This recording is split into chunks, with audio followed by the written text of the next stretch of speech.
ഗുരുദേവൻ സ്ഥിതി ചെയ്യുന്ന മണ്ണിൽ അദ്ദേഹത്തിൻ്റെ പുണ്യഭൂമിയിൽ നിന്നുണ്ടായതാണ് ഈ വർക്കല എന്ന് പറയുന്ന പ്രദേശം. എനിക്കറിയില്ല. ദാരികൻ്റെ തോളിൽ കിടന്ന തറയിൽ വീണപ്പോൾ വൽക്കലം, അങ്ങനെയാണ് വാൽക്കലം എന്ന് പറയുന്നത്. വർക്കലയെക്കുറിച്ചുള്ള നമ്മുടെ ഐതിഹ്യം ഏതാണ്? ആകാശത്തുകൂടയുടെ മഹർഷിയുടെ വൽക്കലം തറയെ വീണ സ്ഥലം വർക്കല. വൽക്കലം വർക്കലയായി മാറിയെന്ന്. അതുപോലെ വർക്കല ഗോപി വളരെ പ്രസിദ്ധമാണ്. ഗോപി ചന്ദനം എന്ന് പറയുന്ന മണ്ണാണ്. മണമുള്ള ഒരു തരം മണ്ണാണ്, ഇളം മഞ്ഞ നിറമാണ്. ഇത് ലഭിക്കുന്ന തെക്കേ ഇന്ത്യയിലെ ഏക സ്ഥലമാണ് വർക്കല. വർക്കല വന്ന് കുളിച്ചാൽ സർവ്വ പാപങ്ങളും നശിക്കും. അവിടുന്ന് കുളി കഴിഞ്ഞ് ഗോപിയും വിട്ടുപോയി കഴിഞ്ഞാൽ അയാൾ സർവ്വസംഘ പരിത്യാഗിയായി എന്ന്. അതുകൊണ്ടാണ് വർക്കല ഗോപി ധരിച്ചു കഴിഞ്ഞാൽ, വർക്കല ഗോപിയായാൽ അതിൻ്റെ അർത്ഥം എല്ലാം നശിച്ചവനെന്ന്. കടം കൊടുത്താൽ തിരിച്ചു കിട്ടിയില്ലെങ്കിൽ അത് വർക്കല ഗോപിയായി പോകുമെന്ന് പറയുന്നതിൻ്റെയൊക്കെ പിന്നിലുള്ള വികാരം അതാണ് വർക്കല ഗോപി.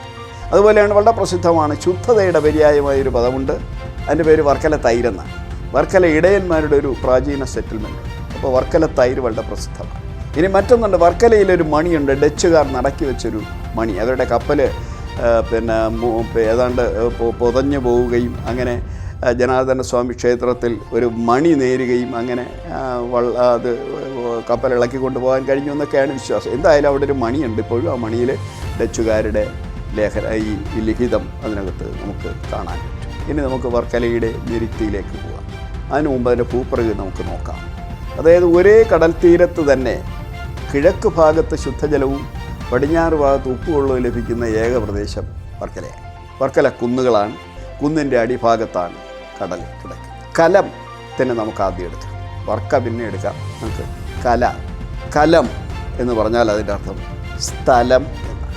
അടിക്കലം, ചെമ്പിക്കലം, മുക്കലം, നായ്ക്കലം തുടങ്ങിയതെല്ലാം സ്ഥലനാമവാചകം. കുന്നിൻ്റെ മറ്റൊരു പേരാണ് വരക്കലം. പറഞ്ഞു വർക്കല. നിങ്ങൾക്ക് ഇത് രണ്ടും അവിടെ കാണാൻ പറ്റും. കുന്നവിടെ കാണാൻ പറ്റും, അവിടുത്തെ സെറ്റിൽമെൻറ്റിനെയും അവിടെ കാണാൻ പറ്റും. കലം എന്ന് പറഞ്ഞാൽ ഭൂമി, സ്ഥലം, സെറ്റിൽമെൻറ്റ് എന്നുള്ള അർത്ഥത്തിലാണ് കലം എന്ന് ഉപയോഗിക്കുക. ഇത്തരത്തിൽ കലവുമായി ബന്ധപ്പെട്ട് നിരവധി സ്ഥലനാമവാചിയായ പ്രദേശങ്ങൾ നമുക്ക് കേരളത്തിൽ അങ്ങോളം ഇങ്ങോളം കാണാൻ പറ്റും. വരയിലെ കലം, കുന്നിലെ സ്ഥലം എന്നുള്ള അർത്ഥത്തിലാണ് വരക്കലമാണ് പറഞ്ഞ് വർക്കലയാക്കുകയും വർക്കലയ്ക്ക് ഏറെ ചില ദിവ്യ പരിവേഷങ്ങൾ ചാർത്തി കൊടുത്തത്.